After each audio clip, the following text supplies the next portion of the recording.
اللہ تعالیٰ نے رہنمائی فرمائی. اور حضرت موسیٰ علیہ السلام کو یہ حکم ہوا اذ قال موسیٰ لقومہ ان اللہ یأمرکم ان تذبحوا بقرۃ کہ اے موسیٰ آپ اپنی قوم سے کہیے کہ ایک گائے ذبح کرنا ہے. اور جب کہا موسیٰ نے اپنی قوم سے کہ بے شک اللہ تعالیٰ تم کو حکم دے رہا ہے کہ تم ایک گائے ذبح کرو. اب یہ گائے کا انتخاب بہت سوچ سمجھ کے ہوا کیونکہ وہ جو بچڑے کی محبت کے جراثیم تھے نا اس کو کاٹنا تھا، ورنہ اونٹ ذبح کرو بھی ہو سکتا تھا، بکرا ذبح کرو بھی ہو سکتا تھا، کوئی گائے خاص نہیں تھی. لیکن مسئلہ یہ تھا کہ ان کی جو لائلٹی تھی گائے کے ساتھ وہ لائلٹی کو ختم کرنا تھا. جو لائلٹی آج تک چلی آ رہی ہے وہی لائلٹی کو ختم کرنا تھا. اگر اچھی طرح 2-4 گائے ذبح کر دی جاتی تو شاید ختم ہو گئی ہوتی، لیکن بہرحال ابلیس باقی رکھا ہوا ہے وہ جراثیم کو. لہذا اللہ کا حکم ہوا کہ ایک گائے تم ذبح کرو. نمبر 1 میں نے کہا نا کہ وہ ایک تو تعلق تھا جذباتی وہ ختم کرنا تھا. نمبر 2 اس میں حکمت یہ تھی کہ قربان کا جذبہ پیدا ہو جس کو اللہ تعالیٰ پسند فرماتا ہے. بقرعید گزر گئی، اس موقع پہ آپ نے سنا ہوگا علماء سے کہ ہمارے ساتھ مصیبت یہی ہے شریعت کو بدلنے کی کوشش. ذرا سا کہیں سے کوئی یونیورسٹی سے ڈگری کیا مل جاتی ہے لا کی پاکی، بس اس کے بعد سے دیکھیے وہ اتنے ماہر اسلامیات بنے جاتے ہیں. قربانی کیا کرنا ضروری ہے، اتنے جانور ذبح کرنے کے بجائے کیوں نہ ہم کسی غریب لڑکی کی شادی کر دیں، کسی غریب لڑکے کو تعلیم دلا دیں، کسی محتاج کا علاج کر دیں. تو آپ جو 2.5 لاکھ کی شیروانی پہنتے ہیں اس سے کیوں نہیں شادی کراتے لوگوں کی؟ آپ جو 20 لاکھ کی کار میں گھومتے ہیں اس سے کیوں نہیں شادی کراتے؟ وہ ایک بکرے ہی میں آ کے ساری چیزیں پھنسی رہتی ہیں. یہ مزاج یہودیوں کا ہے، یہ مزاج یہودیوں کا ہے. مسلمانوں کا مزاج میں ابھی ذکر کروں گا. فرمانبرداری کا جو اللہ حکم دیا جس شکل میں اس شکل میں ہم کو کرنا ہے. حضرت ابراہیم علیہ السلام کا بیٹے کی گردن پہ رکھ دو چھری، رکھ دی انہوں نے. اللہ میرا اکلوتا عزیز بیٹا وہ دین کی خدمت کے لیے وقف کیا، اس کو کیسے کاٹ دوں؟ نہیں، اللہ کا حکم. چنانچہ اللہ تعالیٰ نے ان کو یہ کہا کہ بھائی قربانی کی اہمیت ہے اسلام میں. جو حضرت ابراہیم علیہ السلام کی سنت ہے، حضرت اسماعیل علیہ السلام کی سنت، حضرت اسحاق علیہ السلام کی سنت. تورات اٹھا کر دیکھیں کتنے کتنے جانور وہ اللہ کے راہ میں قربان کرتے شکرانے میں. حضرت یعقوب علیہ السلام کی سیرت میں قربانی آئی ہے. اللہ کے رسول صلی اللہ علیہ وسلم کا تو آپ جانتے ہی ہیں فصلی لربک وانحر کہ جہاں آپ نماز پڑھیں مولا کے دربار میں قربانی پیش کریں. ان کے اندر کہ اللہ تعالیٰ کے لیے قربانی پیش کرنا بھی ایک عبادت ہے. یہ کانسیپٹ آ جائے دوبارہ بھٹکے جا رہے تھے، صرف گوشت کھانا ہے ہم کو، قربانی کوئی چیز نہیں ہے. جو تصور آ رہا تھا اس کو نکالنے کے لیے. تیسری حکمت، 2 حکمتیں تو ابھی میں بیان کر چکا ہوں. ایک تو یہ گوشالہ پرستی کو کاٹنا، دوسرے قربانی کا جذبہ پیدا کرنا. تیسری ایک حکمت ہے، اس کو ذرا میں ڈیلے کرتا ہوں. قالوا اتتخذون ہزوا، کہا ان لوگوں نے اے موسیٰ دل لگی کرتے ہو، بدتمیزی کیا. کس سے کہہ رہے ہیں؟ کس سے کہہ رہے ہیں؟ مسجد کے امام سے آپ کہیں تو جھگڑا ہو جائے. یہ کہہ رہے ہیں رسول سے، اللہ کے رسول سے، اللہ کے نبی سے دل لگی کر رہے ہو تم ہمارے ساتھ. نعوذ باللہ. جو بھی ہو اپنے وقت کا لازمی بات ہے، آپ صلی اللہ علیہ وسلم پہ رسالت ختم ہوئی تو اپنے وقت کا جو بھی رسول تھا وہ تو رسول ہے نا، اس کی تو پوری پیروی ہونی چاہیے، ادب ہونا چاہیے، احترام ہونا چاہیے. لیکن انہوں نے کہا کہ موسیٰ دل لگی کر رہے ہیں کیا؟ ہم آئے ہیں قتل کا کیس لے کے، آپ کہہ رہے ہیں گائے ذبح کرو. حضرت موسیٰ علیہ السلام نے کہا قال اعوذ باللہ ان اکون من الجاہلین. جب شریعت کا حکم بیان کرتے ہوئے کوئی دل لگی کر رہا ہے تو اس کے معنی ہے کہ وہ جاہل ہے اور میں اللہ کی پناہ مانگتا ہوں جاہلوں سے. میں جاہل نہیں ہونا چاہتا ہوں. تو شریعت کا احکام ہے، اللہ کا حکم ہے. یہ دل لگی کا تھوڑی وقت ہے. اور بیٹھیں گے گارڈن میں، پارک میں، تمہاری طبیعت بہلانے کے لیے ایک لطیفہ بولا جائے گا، کوئی حرام نہیں ہے. لیکن یہ تھوڑی ہوگا کہ ممبر رسول پر بیٹھا ہوا ہے شخص، فتویٰ پوچھا جا رہا ہے، وہ مذاق کر رہا ہے، لطیفے سنا رہا ہے. یہ تھوڑی ہوگا. یہ تو جہالت ہے، نادانی ہے، دین سے دوری ہے. اور ایسی کیفیت سے بس میں اللہ کی پناہ میں آتا ہوں. قال کہا حضرت موسیٰ نے اعوذ باللہ میں اللہ کی پناہ میں آتا ہوں کہ میں جاہلوں میں سے ہو جاؤں۔ جب دیکھا حضرت موسیٰ علیہ السلام کی سنجیدگی اور اعتماد اور سمجھ گئے کہ یہ ہے کرنا، قالوا ادع لنا ربك يبين لنا ما هي، قالوا کہا ان لوگوں نے کہ آپ دعا کر دیجئے اپنے رب سے کہ وہ ہمارے لیے بیان کر دیں کہ کیسی گائے ہو، ما ہی وہ کیسی ہو۔ مجھے حیرت ہوتی ہے، بعض ہمارے ٹرانسلیٹرز اردو میں بیل سے ترجمہ کیے اور اللہ تعالیٰ بقرۃن وہاں پہ تائے تانی سے ہیا مؤنث کی صفت ہے، آگے دیکھیے انہا ہے، سب مؤنث کی صفت ہے۔ یہ دو تین ترجمے لے کے بیٹھتے ہیں، چوتھا ترجمہ پروڈیوس کر دیتے ہیں۔ یہ بہت کلچر چلا ہوا ہے، عربی سے واقفیت نہیں اور اس کے بعد سے ترجمے کی ہمت جسارت، یہ غلط چیز ہے۔ پہلے آپ عربی زبان کو سیکھیے، گائے ہے تو گائے ہے، اس کو ملاؤ، یہ بیل سے بدلنے کی کیا ضرورت ہے؟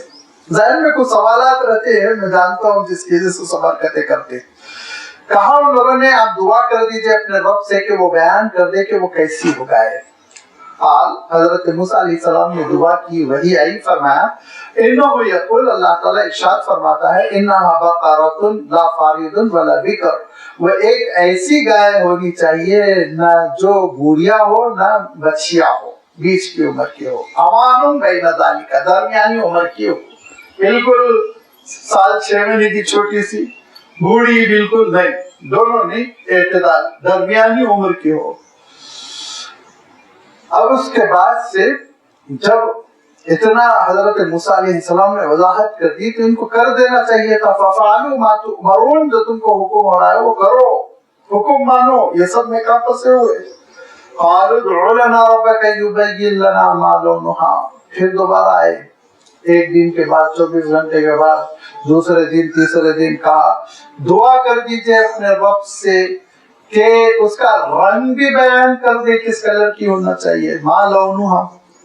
قال، دعا کی حضرت موسیٰ علیہ السلام نے، وہی آئی، پھر جواب دیا انہو یقول، اللہ تعالیٰ ارشاد فرماتا انہا بقرۃ، وہ ایک ایسی گائے ہو صفراء فاقع لونہا تسر الناظرین، یہاں پھر ماری اللہ تعالیٰ نے وہ گائے زرد رنگ کی ہو، زرد رنگ کی ہے، جو سادو وادو پہن کے رہتے ہیں نا، یہ زرد رنگ کو بھی ذبح کرو اپنا اللہ تعالیٰ نے، کہ وہ زرد رنگ کی ہو، فاقع لونہا، چمکدار رنگ ہونا چاہیے، ہلکا نہیں، فاقع روشن چمکدار، تسر الناظرین، اتنا پیارا کلر دیکھنے والے کو اچھا لگے، چمکدار قسم کی گائے دیکھے تو اچھی، اچھا زرد رنگ کی بہت کم ملتی ہے، لیکن اللہ تعالیٰ نے کہا کہ جتنے سوال پوچھو گے پھر لازمی باتیں اتنی شرطیں بڑھتی جائیں گی، ابھی کر لیتے۔ پھر 2-3 دن کے بعد آئے یا نیکسٹ ڈے آئے، کہا قالوا ادع لنا ربك يبين لنا ما هي ان البقرة تشابه علينا، کہا کہ اے موسیٰ دعا کر دیجئے اپنے رب سے کہ وہ بیان کر دیں کہ وہ کیسی ہو، کہ گائے بہت مشابہ ہو رہی ہیں، کنفیوز ہو رہے ہیں، ہم سمجھ میں نہیں آ رہا کہ وہ گھر میں پلی ہوئی ہو، کھیت میں کام پر لگائی گئی ہو، کس ٹائپ کی ہو، کہاں سے ملے گی، ذرا اور تفصیل بیان کر دی جائے۔ وَإِنَّا إِن شَاءَ اللَّهُ لَمُهْتَدُونَ، ایک توفیق یہاں ملی ان کو، اور اب بے شک ہم انشاءاللہ ضرور راستہ پا لیں گے۔ یہ لفظ انشاءاللہ جو نکلا، اللہ تعالیٰ نے اس کی لاز رکھ لی، آخری سوال بن گیا ان کا۔ قال انہو یقول، فرمایا حضرت موسیٰ علیہ السلام نے کہ اللہ تعالیٰ ارشاد فرماتا ہے انہا بقرۃ لا ذلول، وہ ایسی گائے ہو جو کام پر لگا کر تھکا نہ دی گئی ہو، ذلول جو تھک کر کمزور نہ پڑ گئی ہو، تثیر الارض جو زمین کو کھودتی چلی جاتی ہے، اسارہ یسیر کے معنی ہوتے ہیں ہل جوتنا، آپ نے دیکھا ہوگا ٹریکٹر چلتا ہے اور زمین کو نرم کیا جاتا ہے، پھاڑا جاتا ہے تاکہ بیج ڈالا جا سکے، اس کو کہتے ہیں اسارہ یسیر، تو جو ہل نہ چلائی ہوئی ہو، ولا تسقی الحرث، اس زمانے میں جانوروں سے کام لیا جاتا تھا، اور ہم نے بھی دیکھا بچپن میں بعض دیہاتوں میں وہ گول گول گھومتے رہتے تھے اور اس سے پنچکی چلتی تھی اور پانی گرتا جاتا تھا، لہذا فرمایا کہ اور وہ ایسی گائے ہو جس نے کھیت میں پانی دینے کا بھی کام نہ کیا ہو، نہ ہل چلائی ہو، نہ کام لے لے کے اس کو تھکا دیا گیا ہو، کمزور بنا دیا گیا ہو، ہرگز نہیں، ٹھیک ٹھاک ہو، مسلمتن، لنگڑی نہ ہو، سنکٹی نہ ہو، مسلمتن، صحیح سالم ہو، لا شیط فیہا، داغ نہ ہو اس پہ، کالے پیلے داغ لگے ہوئے ہیں، کوئی داغدار نہ ہو، صاف ستھری۔ اب جب جتنے سوالات اتنی شرطیں، قالوا الآن جئت بالحق، انشاءاللہ کہہ دیے تھے، اسی لیے اللہ تعالیٰ نے سوالات کیا تو ان کو مہلت نہیں دی، خود بخود سوال نہیں ذہن میں آیا، کہا ان لوگوں نے اب تو آپ نے حقیقت بیان کر دی، اب ہم جو ہے ایسی گائے ذبح کریں گے۔ اب ڈھونڈ رہے ہیں، گائے ہے کہ ملتی نہیں، ایسی گائے درمیانی عمر کی ہو اور اس کا رنگ جو ہے زرد ہو، چمکتی ہوئی ہو، اور نہ بوڑھی ہو نہ کم عمر ہو، اور نہ کبھی کھیت میں جوتی گئی ہو، اس شرطوں کے ساتھ ڈھونڈ رہے گائے ملتی ہی نہیں، ایسی گائے نہیں ملتی، بہت پریشان ہو گئے۔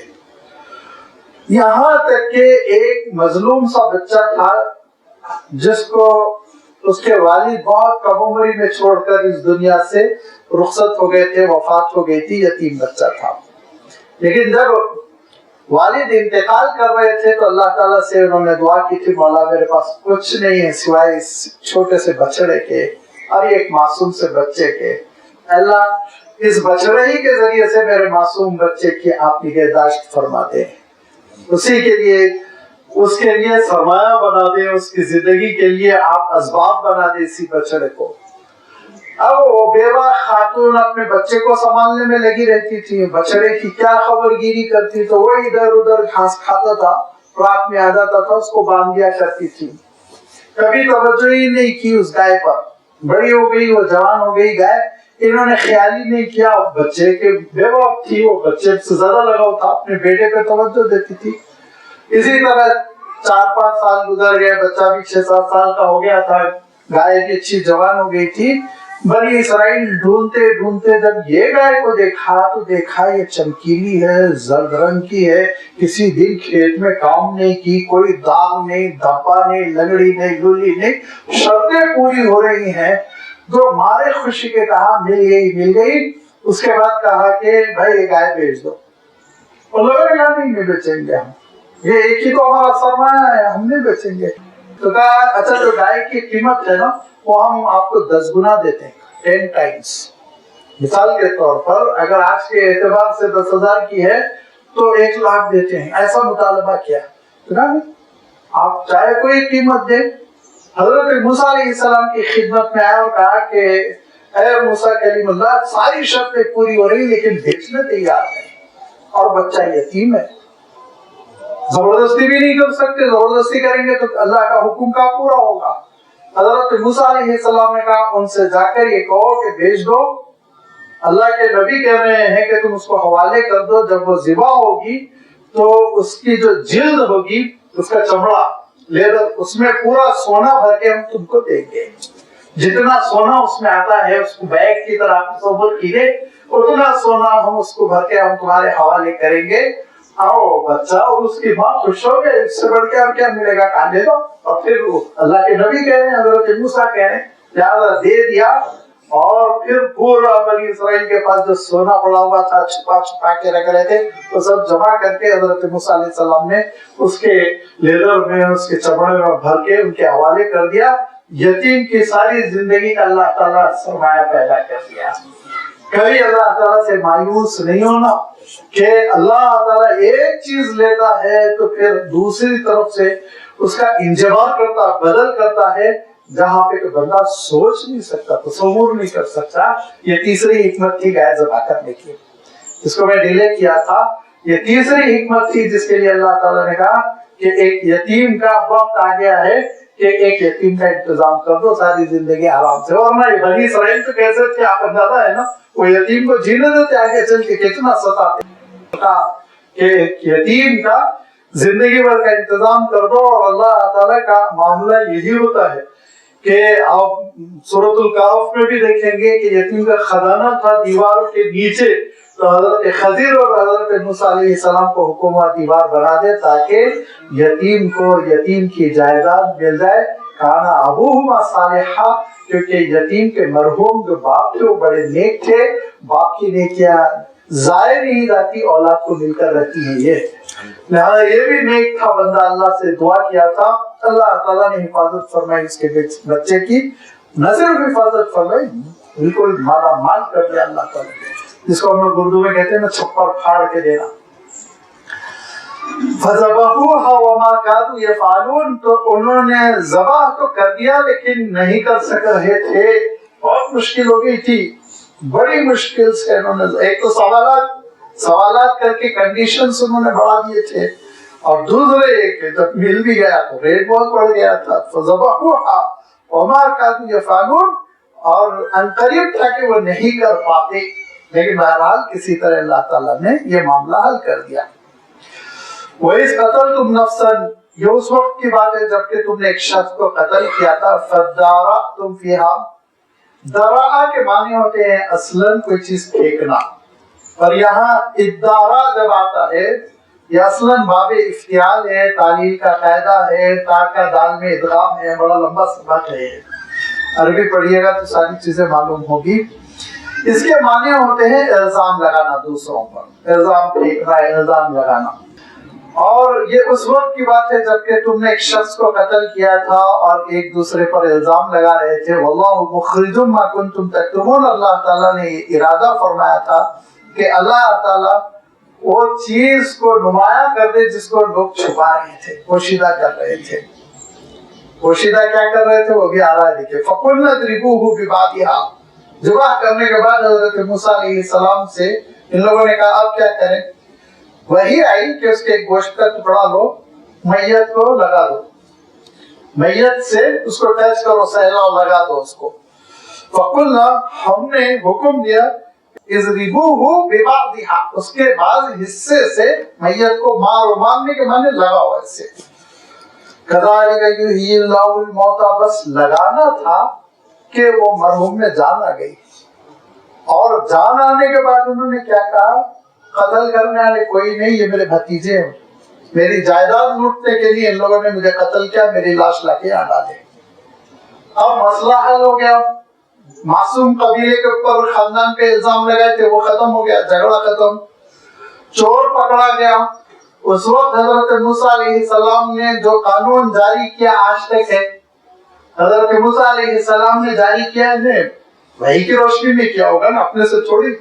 وحی الہی کی روشنی میں حضرت موسیٰ علیہ السلام نے کہا اگر وارث اپنے مورث کو قتل کر دے یا قتل میں حصہ لے لے تو جائیداد سے محروم، ایک پیسے کی جائیداد اب اس کو نہیں ملے گی.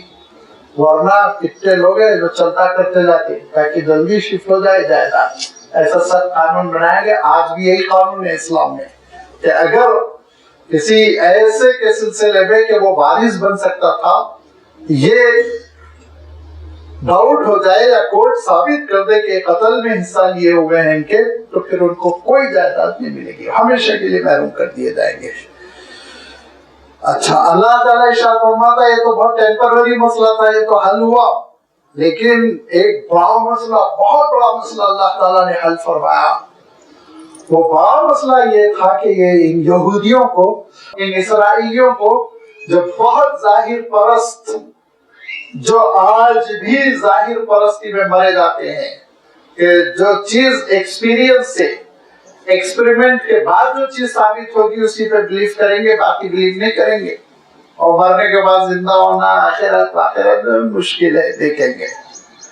كَذَلِكَ يُحْيِي اللَّهُ الْمَوْتَى، اللہ تعالیٰ بتایا مردوں کو ہم ایسا زندہ کرتے ہیں. دیکھو اپنی آنکھوں سے، اپنی آنکھوں سے دیکھ لو کہ مرے ہوئے کو ہم کیسے زندہ کرتے ہیں. اللہ تعالیٰ قادر مطلق ہے، وہ مردہ کو زندہ کر دے، زندہ کو مردہ کر دے، اور اس کے لیے کوئی بعید، کوئی مشکل، کوئی گرا نہیں ہے کہ وہ میدان حشر میں سب کو زندہ کر کے کھڑا کر دے.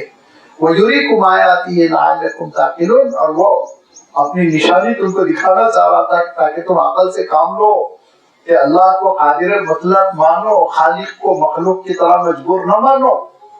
لوگوں کا عالم یہ کہ 10 تک کی سطح کی سائنس کیا پڑھ لیتے ہیں وہ معجزات کا انکار کرنے لگتے ہیں، اور اللہ تعالیٰ کے حکم سے جو خارق العادہ عجیب و غریب چیزیں وجود پاتی ہیں ان کے سلسلے میں ڈاؤٹ فل ہونے لگتے ہیں۔ اللہ تعالیٰ ارشاد فرماتا ہے عقل سے کام لو۔ اللہ تعالیٰ کا عالم یہ کہ جس نے سورج کو جلا دیا، جس نے دنیا کو چلا دیا، اس کے لیے چھوٹی چھوٹی چیزیں ہیں، آگ کو ٹھنڈا کر دینا، سمندر میں راستہ دے دینا، کوئی چیز ہی نہیں ہے۔ چاند کے 2 ٹکڑے ہو جانا، اللہ کے رسول صلی اللہ علیہ وسلم کا آسمانوں کا سفر کر لینا، یہ اللہ کے لیے کوئی مشکل نہیں ہے، ہمارے لیے مشکل ہے۔ ایمان رکھو اللہ تعالیٰ قادر مطلق ہے۔ اتنی بڑی نشانی دیکھنے کے باوجود آخرت سے غفلت نے ان بنی اسرائیل کے دلوں کو پتھر بنا دیا۔ ثم قست قلوبهم من بعد ذلك، اس کے باوجود بھی ان کے دل سخت ہو گئے۔ فہی کالحجارۃ، تو ان کے دل گویا پتھر تھے۔ پھر اللہ تعالیٰ نے کہا نہیں، پتھر نہیں، اور اشد قسوۃ، پتھر سے بھی گئے گزرے تھے کہ پتھر بھی وَإِنَّ مِنَ الْحِجَارَةِ لَمَا يَتَفَجَّرُ مِنْهُ الْأَنْهَارُ، کہ پتھر میں سے بھی چشمے پھوٹ پڑتے، پانی نکلتا ہے میٹھا میٹھا۔ وَإِنَّ مِنْهَا لَمَا يَشَّقَّقُ فَيَخْرُجُ مِنْهُ الْمَاءُ، اور کتنے بڑی بڑی چٹانیں ہیں جو شق ہو گئی، چر گئی، سوراخ بن گیا اور اس میں سے نہر بہ رہی ہے۔ وَإِنَّ مِنْهَا لَمَا يَهْبِطُ مِنْ خَشْيَةِ اللَّهِ، اور کتنی چٹانیں ہیں جو مارے خوف کے اللہ کی خشیت کی وجہ سے تھرا کے اوپر سے گرتی ہے، نیچے تک چلی آتی ہے۔ اللہ کا خوف ہے، پتھروں پر بھی جاری ہوتا ہے۔ وَمَا اللَّهُ بِغَافِلٍ عَمَّا تَعْمَلُونَ، لیکن اے بندو تم جو غفلت میں پڑے ہوئے ہو نا، اس کے سلسلے میں یہ نہ سمجھو کہ اللہ تعالیٰ تمہارے کالے کرتوتوں سے، کوتاہیوں سے، خطاؤں سے غافل ہے۔ ہرگز نہیں، وہ واقف ہے کہ تم نے اپنے دلوں کو کیسے پتھر بنا دیا، کہ ان دلوں پر خوف خدا کا کوئی اثر نہیں، خشیت باری تعالیٰ کا کوئی اثر نہیں، جس کی وجہ سے اپنی آنکھوں سے میتوں کو دیکھتے ہو، جس کی وجہ سے اپنے کانوں پر لاشیں منتقل کرتے ہو، جس کی وجہ سے دنیا میں بڑے بڑے سیلاب کو دیکھتے ہو، زلزلے کو دیکھتے ہو، سونامی کو دیکھتے ہو، وباؤں کو دیکھتے ہو، لیکن پھر بھی دل اللہ کی طرف مائل نہیں ہوتا۔ وہی زندگی، وہی حیوانیت، وہی غفلت اور وہی نادانی، وہی دنیا داری کی زندگی انسان بسر کرتا رہتا ہے۔ لہذا اللہ تعالیٰ نے یہ 3 واقعات کا جو تذکرہ فرمایا، بنی اسرائیل کی بڑی کوتاہیوں کا تذکرہ فرمایا، ان 3 باتوں میں پہلی چیز تو یہ کہ تورات کو تھامنے کے لیے تیار ہیں، اور نمبر 2 ان کا عالم یہ ہے کہ شریعت کے جو احکام دیے گئے اس کو دل لگی سمجھتے تھے، بدل دینے کی کوشش کرتے تھے، اس کا نقشہ بدل دینا چاہتے تھے، اور نمبر 3 یہ کہ ان کو جو حکم دیا جاتا تو اس کے عمل کرنے میں بڑی تعویلیں، سستی اور میخے نکالنا اور اس کو دور از کاس تعویلوں کے ذریعے سے ٹالنے کی کوشش کرنا، یہ مزاج ان کی بربادی کا سبب بنا۔ اور جب جب یہ مزاج کسی بھی انسانی سوسائٹی میں آئے گا تو پھر ان کے بھی دل پتھر ہوں گے، وہ بھی بربادی تک پہنچیں گے۔ لہذا اللہ تعالیٰ نے امت کو بھی متنبع کر دیا۔ اللہ کے رسول صلی اللہ علیہ وسلم کے صحابہ کا عالم یہ نہیں تھا، ان کا عالم یہ تھا، ان کو جو حکم دیا جاتا سمعنا و اطعنا، ایک ہی جواب ہوتا۔ آپ نے ارشاد فرما دیا، تعمیل اب ہمارا کام ہے۔ جنگ کے خطرات منڈلا رہے ہیں، اللہ کے رسول صلی اللہ علیہ وسلم نے جمع کیا اور کہا کیا کریں گے، مدینہ منورہ میں رہ کر ڈیفنس کریں گے یا باہر چلیں گے؟ تو حضرت ابوبکر نے مشورہ دیا نہیں باہر چلیں گے، حضرت عمر نے مشورہ دیا باہر چلیں گے۔ آپ صلی اللہ علیہ وسلم نے دوبارہ پوچھا تو حضرت مقداد کھڑے ہوئے اور انہوں نے کہا اللہ کے رسول حکم دیجئے، برق الغماد تک جائیں گے۔ برق الغماد یمن کا بالکل آخری حصہ، اس کے بعد سمندر شروع ہو جاتا ہے۔ کہا آپ حکم تو دیجئے کہ جزیرۃ العرب پورا کا پورا پار کر لیں گے۔ پھر اللہ کے رسول صلی اللہ علیہ وسلم نے پوچھا تو حضرت سعد بن معاذ کھڑے ہو کے کہتے ہیں اللہ کے رسول ایسا لگتا ہے کہ آپ ہم انصاریوں کا آئیڈیا لینا چاہتے ہیں۔ فرمایا ہاں، یہ قریشی تو ساتھی ہیں، یہ تو مکہ چھوڑ کے آئے ہوئے ہیں، میں چاہتا ہوں انصار جو مدینے کے ہیں وہ بتائیں ان کا کیا ارادہ ہے۔ تو حضرت سعد نے کہا کہ اللہ کے رسول اگر آپ یہ سمجھتے ہیں کہ ہم آپ کی مدد میں اور آپ کے ساتھ جنگ میں نکلنے میں پیچھے رہ جائیں گے تو ایسا ہرگز نہیں ہوگا۔ آپ اگر ہم سے یہ کہیں گے کہ سمندر میں ڈوب جاؤ تو ہم سمندر میں ڈوب کے مر جائیں گے، آپ حکم دے ہم نکلنے کے لیے تیار۔ یہ صحابہ کا مزاج تھا، یہ صحابہ کا مزاج تھا۔ اور ہمارا مزاج کیا ہے وہ میں نے ابھی ذکر کر دیا نا، بکرا ذبح کرنا، نہیں کرنا، وہ کرنا، یہ کرنا، جہاں اللہ کا جو حکم ہے یاد رکھیے وہ کرنا ہے۔ رمضان میں روزے رکھنا ہے تو روزے رکھنا ہے، کوئی اور بدل نہیں۔ حج کرنا ہے تو حج کا کوئی بدل نہیں، حج ہی کرنا ہے، آپ کو سفر کرنا ہے، خرچہ کرنا ہے، تکلیف سہنا ہے، اس کا کوئی بدل نہیں ہو سکتا کہ میں 1 لاکھ رکعت نمازیاں پڑھ لوں تو حج کا بدل ہو جائے گا، نہیں، حج ہے تو حج ہے، قربانی ہے تو قربانی ہے۔ جو اللہ کا حکم ہے اس حکم کو بعینی ہی اسی انداز میں بجا لانا ہوگا۔ اور اگر اسرائیلیوں کے مزاج پہ گئے تو اسرائیلیوں کی سزا بھگتنی ہوگی، اگر یہودیوں کے مزاج پر جائیں گے، تعویلات کریں گے تو پھر وہی ہوگا، دل پتھر کے ہو جائیں گے، توفیق ختم ہو جائے گی، بہت ممکن ہے وسیم رضوی جیسا عائشہ ہو جائے، کہیں کے نہ رہ جاؤ۔ لہذا اطاعت، فرمانبرداری، اللہ کا حکم ماننا، یہ ہے ان آیتوں کا خلاصہ۔